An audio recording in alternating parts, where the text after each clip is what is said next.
پاکستان اور افغانستان کے درمیان طویل سرحد کا انتہائی مشکل جغرافیہ، دشوار گزار راستے، اسمگلروں اور جرائم پیشہ افراد کی پناہ گاہیں اور منقسم پشتون خاندان، یہی باتیں اس خطے کی نگرانی کو یقیناً ایک مشکل چیلنج بناتے ہیں۔ افغانستان کا کنڑ صوبہ ان پاکستانی پہاڑوں کی دوسری جانب ہے۔ یہی وہ بین الاقوامی سرحد ہے جو دونوں ممالک کے درمیان ایک بہت بڑا مسئلہ بن کر سامنے آئی ہے۔ شدت پسند اس سرحد کو نظر انداز کرتے ہوئے دونوں جانب حملے کرتے ہیں۔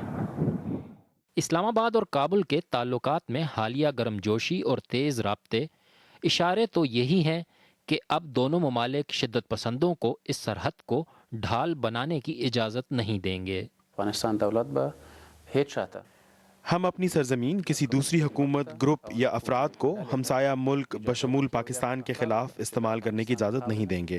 ہماری یہی توقع پاکستان سے بھی ہے۔ اس بارے میں دونوں ممالک کے رہنماؤں نے بات کی ہے اور اس پر زور دیا ہے۔